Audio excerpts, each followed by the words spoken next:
సామెతలు 7వ అధ్యాయము. నా కుమారుడా, నా మాటలను మనస్సున నించుకొనుము, నా ఆజ్ఞలను నీ యొద్ద దాచిపెట్టుకొనుము. నా ఆజ్ఞలను నీవు మనస్సున నించుకొనిన ఎడల, నీ కనుపాప వలె నా ఉపదేశమును కాపాడిన ఎడల నీవు బ్రతుకుదువు. నీ వ్రేళ్లకు వాటిని కట్టుకొనుము, నీ హృదయమను పలక మీద వాటిని వ్రాసుకొనుము. జ్ఞానముతో నీవు నాకు అక్కవనియు, తెలివితో నీవు నాకు చెలికత్తెవనియు చెప్పుము. అవి నీవు జారస్త్రీ యొద్దకు పోకుండాను, ఇచ్చకములాడు పరస్త్రీకి లోబడకుండాను నిన్ను కాపాడును.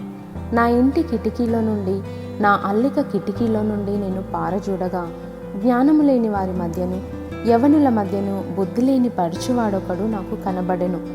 సంధ్యవేళ ప్రొద్దుకృంకిన తరువాత, చిమ్మ చీకటి గల రాత్రివేళ వాడు జారస్త్రీ సందు దగ్గరనున్న వీధిలో తిరుగుచుండెను.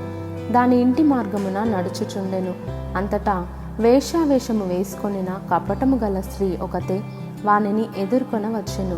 అది బొబ్బలు పెట్టున్నది, స్వేచ్ఛగా తిరుగున్నది. దాని పాదములు దాని ఇంట నిలువవు.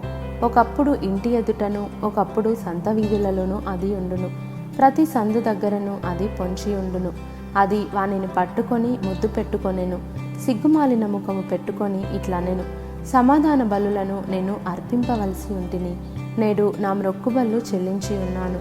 కాబట్టి నేను నిన్ను కలుసుకొనవలెనని రాగా, నిన్ను ఎదుర్కొనవలెనని బయలుదేరగా, నీవే కనబడితివి.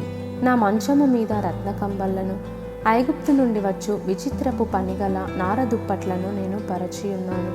నా పరుపు మీద బోలము, అగరు, కారపు చెక్క చల్లియున్నాను. ఉదయము వరకు వలపు దీరా తృప్తి పొందుదము రమ్ము. పరస్పర మోహము చేత చాలా సంతుష్టి నొందుదము రమ్ము. పురుషుడు ఇంటలేడు, దూర ప్రయాణము వెళ్ళియున్నాడు. అతడు సొమ్ము సంచి చేత పట్టుకొని పోయెను. పున్నమ నాటి వరకు ఇంటికి తిరిగి రాడు అనెను. అది తన అధికమైన లాలన మాటల చేత వానిని లోపర్చుకొనెను.